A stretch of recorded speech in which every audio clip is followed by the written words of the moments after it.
8 मई 1999 6 northern light infantry के captain Iftikhar और lance हवलदार अब्दुल हकीम 12 पाकिस्तानी सैनिकों के साथ कारगिल की आजम चौकी पर बैठे हुए थे। उन्होंने देखा कि कुछ भारतीय चरवाहे अपने मवेशियों को चरा रहे थे। पाकिस्तानी सैनिकों ने आपस में सलाह की कि क्या इन चरवाहों को बंदी बना लिया जाए, लेकिन उन्हें जाने दिया गया। करीब 1.5 घंटे बाद ये चरवाहे भारतीय सेना के 6-7 जवानों के साथ लौटे। उन्होंने अपनी दूरबीनों से इलाके का मुआयना किया और वापस चले गए। करीब 2 बजे वहां एक लामा हेलीकॉप्टर उड़ता हुआ आया। इतना नीचे कि कैप्टन इफ्तिकार को पायलट का बैज तक साफ साफ दिखाई दे रहा था। ये पहला मौका था कि भारतीय सैनिकों को भनक पड़ी कि बहुत सारे पाकिस्तानी सैनिकों ने कारगिल की पहाड़ियों की ऊंचाइयों पर अपनी पकड़ बना ली। अगले दिन फिर 2 लामा हेलीकॉप्टर वहां पहुंचे और आजम, तारिक और तशवीन चौकियों पर गोलियां बरसाई। कैप्टन इफ्तिकार ने बटालियन मुख्यालय से भारतीय हेलीकॉप्टरों पर गोली चलाने की अनुमति मांगी, लेकिन उन्हें ये इजाजत नहीं दी गई, इसलिए कि इससे भारतीयों के लिए सरप्राइज एलिमेंट खत्म हो जाएगा। उधर भारतीय सैनिक अधिकारियों को यह आभास तो हो गया कि पाकिस्तान की तरफ से बड़ी घुसपैठ हुई है। शुरू में उन्हें लगा कि वो उसे अपने स्तर पर सुलझा लेंगे, इसलिए उन्होंने राजनीतिक नेतृत्व को इसके बारे में बताने की जरूरत नहीं समझी। उस समय भारतीय विदेश मंत्री जसवंत सिंह के बेटे मानवेंद्र सिंह, जो एक जमाने में इंडियन एक्सप्रेस के संवाददाता हुआ करते थे, याद करते हैं। मेरे एक मित्र थे उस समय आर्मी हेडक्वार्टर्स में। मोबाइल मेरे पास था नहीं, ना उनके पास था मोबाइल। उन्होंने मुझे लैंडलाइन पर फोन करा, घर पे मिलना है शाम को, और मैं उनके घर पे गया। आर्मी हेडक्वार्टर्स में उनकी पोस्टिंग थी। फिर उन्होंने मुझे बताया कि वहाँ कुछ गड़बड़ है, क्योंकि किसी बल्टन को तुरंत मैंने हेलीकॉप्टर के मार्फत ऐसी डिफिकल्ट क्षेत्र में पूरे यूनिट को भेजा है। कहीं कहीं कांटेक्ट हुआ है इन्फिल्ट्रेशन से। उनको भी जानकारी नहीं थी कि इन्फिल्ट्रेशन किसका है, आतंकवादियों का है या सेना का। रात को मैं लेट आया, इसलिए रात को तो मैंने फादर को बताया नहीं। सवेरे में जल्दी उठा, उनके वो भी जल्दी उठते थे। फिर मैंने उनको बताया कि कुछ गड़बड़ है और आप पता करिए, आपको जानकारी ज्यादा मिलेगी मेरे से। फिर उन्होंने स्वर्गीय जॉर्ज फर्नांडिस को बताया। फिर आगे जाकर ये बातें और फर्नांडिस शायद रूस जाने वाले थे अगले ही दिन, वो कहीं जाने वाले थे। उन्होंने फिर ब्रीफिंग के लिए बोला आर्मी हेडक्वार्टर्स में। सवाल उठता है कि लाहौर शिखर सम्मेलन के बाद पाकिस्तानी सैनिकों के इस तरह गुपचुप तरीके से कारगिल की पहाड़ियों पर जा बैठने का मकसद क्या था। इंडियन एक्सप्रेस के सुशांत सिंह कहते हैं, मकसद यही था कि भारत की जो नॉर्दर्न मोस्ट टिप है, जहां पर सियाचिन ग्लेशियर और बाकी जो जगह है, उसकी जो लाइफलाइन है, वो जो एक रोड है NH-1D को काटने के लिए और उसको डोमिनेट करने के लिए, वो कुछ ऐसी पहाड़ियों पर आना चाहते थे जिससे कि जो रसद का सामान और जो लॉजिस्टिक सप्लाई के लिए जो कॉन्वॉयज जाते हैं, वो सियाचिन की तरफ ना जा पाए और इंडिया को शायद सियाचिन छोड़ना पड़ जाए। इस बात का शायद मुशर्रफ को बहुत बुरा लगा था कि भारत ने सियाचिन पे कब्जा किया था 1984 में, और उस वक्त मुशर्रफ जो उनकी पैरा कमांडो फोर्स है SSG के में एक यंग मेजर थे, और उन्होंने कई बार उस जगह को खाली कराने की कोशिश भी की, पर वो सक्सेसफुल नहीं हुए। जब भारतीय नेतृत्व को मामले की गंभीरता का पता चला तो उनके पैरों तले जमीन निकल गई। भारतीय प्रधानमंत्री अटल बिहारी वाजपेयी ने पाकिस्तानी प्रधानमंत्री नवाज शरीफ को फोन मिलाया। पाकिस्तान के पूर्व विदेश मंत्री खुर्शीद महमूद कसूरी अपनी आत्मकथा neither a hawk nor a dove में लिखते हैं, वाजपेयी ने शरीफ से शिकायत की कि आपने मेरे साथ बहुत बुरा सलूक किया है। एक तरफ आप लाहौर में मुझसे गले मिल रहे थे, दूसरी तरफ आपके लोग करगिल की पहाड़ियों पर कब्जा कर रहे थे। नवाज शरीफ ने कहा कि उन्हें इस बात की बिल्कुल भी जानकारी नहीं है। मैं परवेज मुशर्रफ से बात कर आपको फोन मिलाऊंगा। तभी वाजपेयी ने कहा कि आप एक साहब से बात करें जो इस वक्त मेरे बगल में बैठे हुए हैं। नवाज शरीफ उस वक्त हतप्रभ रह गए जब उन्होंने फोन पर दिलीप कुमार की आवाज सुनी। दिलीप कुमार ने उनसे कहा, मियाँ साहब, हमें आपसे इसकी उम्मीद नहीं थी, क्योंकि आपने हमेशा भारत और पाकिस्तान के बीच शांति के समर्थक होने का दावा किया है। मैं आपको बता दूं कि जब भी भारत और पाकिस्तान के बीच तनाव बढ़ता है, भारतीय मुसलमान बुरी तरह से असुरक्षित महसूस करने लगते हैं और उनके लिए अपने घर से बाहर निकलना भी मुहाल हो जाता है। सबसे ताज्जुब की बात थी कि भारतीय खुफिया एजेंसियों को इतने बड़े पाकिस्तानी ऑपरेशन की हवा तक नहीं लगी। भारत के पूर्व उपराष्ट्रीय सुरक्षा सलाहकार और पाकिस्तान में भारत के उच्चायुक्त रहे सतीश चंद्रा बताते हैं, RAW did not detect it। पर जो सवाल खड़ा होता है, could they have detected it? इन्होंने कोई फोर्स एडिशनल नहीं ली वहाँ। रॉ की डिटेक्शन होती है जबकि अगर आप फॉर्मेशंस मूव करोगे, तो उन्होंने तो 1 या 2 मैक्सिमम एडिशनल बटालियन उस एरिया में डाले। हमने बहुतों से इंटरव्यू की, IB से भी बात की हमने, तो IB ने कहा कि हमने देखिए 52 इनपुट्स या इतने इनपुट्स उनने कोई नंबर दिए, ये दिखाता है कि ये किया। वो कैसी चीज़ें थी कि यहाँ पे ऑर्डिनेंस डंप हो रहा था, यहाँ पे थोड़ी बहुत मूवमेंट थी। हमने कहा कि भाई ये तो हर साल होता, जैसे कई लोकेशन पे हेलीकॉप्टर आए वो हर साल आ रहे हैं। तो जैसे कहते हैं ना, स्मोकिंग गन एविडेंस कहीं नहीं था। हाँ, अगर फॉरवर्ड पोजीशंस पे फौज होती तो उनको नज़र आता और डिटेक्ट होता। जहाँ पे फौजेज आगी थी और एक अफसर ने तो डिसोबे भी कर दिया ऑर्डर्स, उसने विड्रॉ नहीं किया, वहाँ पे कोई इन्फिल्ट्रेशन हुई नहीं।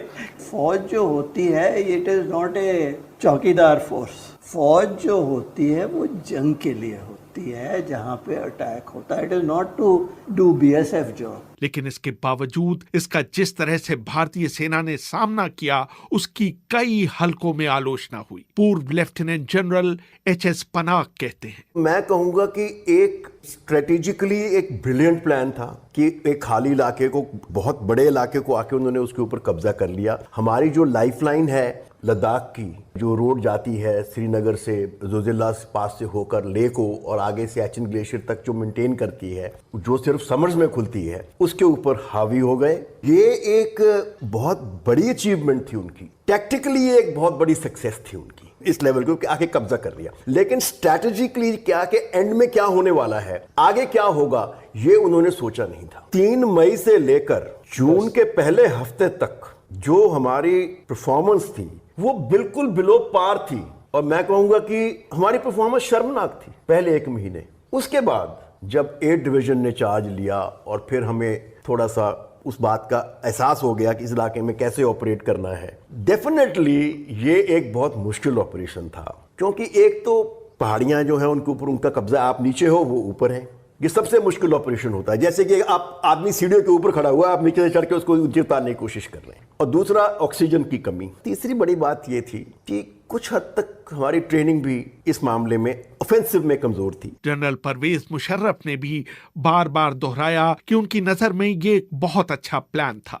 जिसने भारतीय सेना को खासी मुश्किल में डाल दिया था। मुशर्रफ ने अपनी आत्मकथा in the line of fire में लिखा, भारत ने उन चौकियों पर पूरी ब्रिगेड से हमले किए जहां हमारे सिर्फ 8 या 9 सैनिक तैनात थे। जून के मध्य तक उन्हें कोई खास सफलता नहीं मिली। पहाड़ हमेशा रक्षण की लड़ाई में मदद करते हैं। भारतीयों ने खुद माना कि उनके 600 से अधिक लोग मारे गए और 1500 से अधिक लोग घायल हुए। हमारी सूचना ये है कि वास्तविक संख्या लगभग इसकी 2 गुनी थी। भारत में असल में हताहतों की बहुत बड़ी संख्या के कारण ताबूतों की कमी पड़ गई थी और बाद में ताबूतों का एक घोटाला भी सामने आया था। मुशर्रफ के इस वक्तव्य पर सवाल उठाए जा सकते हैं, लेकिन जून का दूसरा हफ्ता आते आते भारतीय सेना के नियंत्रण में चीजें आने लगी थी। मैंने उस समय भारतीय सेना के प्रमुख जनरल वेद प्रकाश मलिक से पूछा कि इस लड़ाई का निर्णायक मोड़ क्या था। तोलोलिंग की लड़ाई एक बहुत महत्वपूर्ण ऑब्जेक्टिव था जो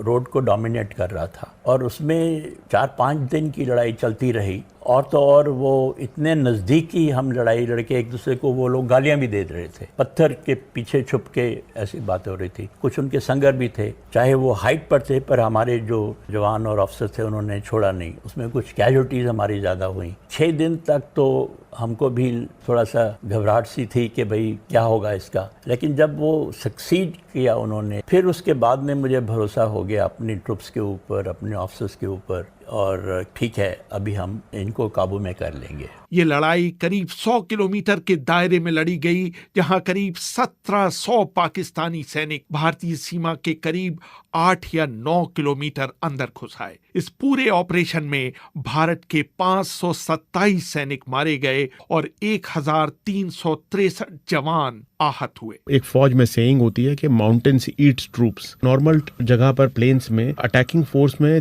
3 गुना होनी चाहिए जो डिफेंडिंग फोर्स है उससे, पर माउंटेन्स में उसको तकरीबन 9 गुना, और कारगिल जैसे माउंटेन पे तकरीबन 27 गुना। मतलब अगर एक जवान दुश्मन का कहीं बैठा हुआ है तो आपको उसको हटाने के लिए अपने 27 जवान लगाने पड़ेंगे। भारत ने इनिशियली डिविजन्स लगाए, उसके बाद एडिशनल बटालियंस बहुत इंडक्ट की गई और बहुत शॉर्ट नोटिस पे इंडक्ट की गई, और बहुत आर्टिलरी रेजिमेंट्स इंडक्ट की गई, और वो तो इंडक्शन बिल्डअप होता रहा तकरीबन जून तक। मुशर्रफ आखिर तक कहते रहे कि अगर राजनीतिक नेतृत्व ने उनका साथ दिया होता तो कहानी कुछ और होती। उन्होंने अपनी आत्मकथा में लिखा, भारत ने अपनी वायुसेना को लड़ाई में शामिल कर एक तरह से ओवर रिएक्ट किया। उनकी कार्रवाई मुजाहिदीनों के ठिकानों तक ही सीमित नहीं रही। उन्होंने सीमा पार कर पाकिस्तानी सेना के ठिकानों पर भी बम गिराने शुरू कर दिए। नतीजा ये हुआ कि हमने पाकिस्तानी क्षेत्र में उनका एक हेलीकॉप्टर और 2 जेट विमान मार गिराए। हमारे सैनिकों और मुजाहिदीनों ने कारगिल लेह पर चलने वाले भारतीय सेना के ट्रकों के काफिलों पर कहर बरपा दिया और उन्हें रात के अंधेरों में ट्रकों की लाइट बुझाकर चलने के लिए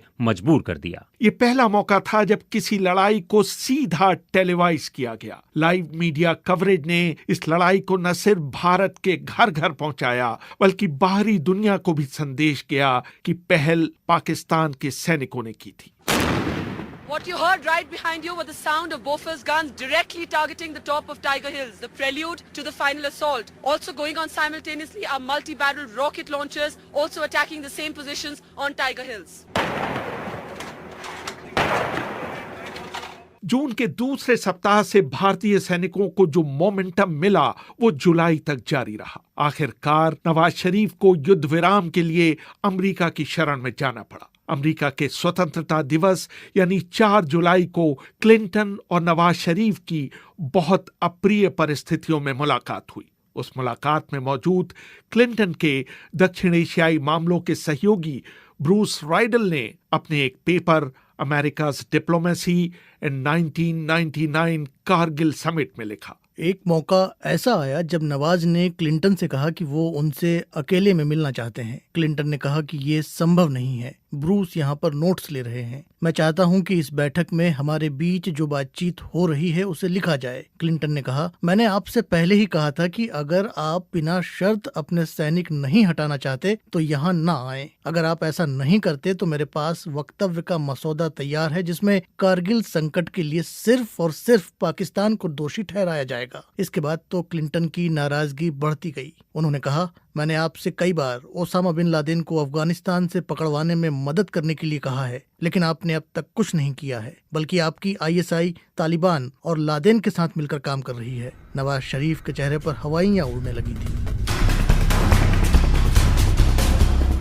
पाकिस्तानी प्रतिनिधिमंडल के एक सदस्य तारिक फातमी ने फ्रॉम कारगिल टू द कू पुस्तक की लेखिका नसीम जहरा को बताया कि जब शरीफ बैठक से बाहर निकले तो उनका चेहरा निचुड़ चुका था। उनकी बातों से हमें लगा कि उनमें विरोध करने की कोई ताकत बाकी नहीं बची थी। उधर शरीफ क्लिंटन से बात कर रहे थे। टेलीविजन पर टाइगर हिल पर भारत के कब्जे की खबर फ्लैश हो रही थी। ब्रेक के दौरान नवाज शरीफ ने मुशर्रफ को फोन करके पूछा कि क्या ये खबर सही है। मुशर्रफ ने इसका खंडन नहीं किया।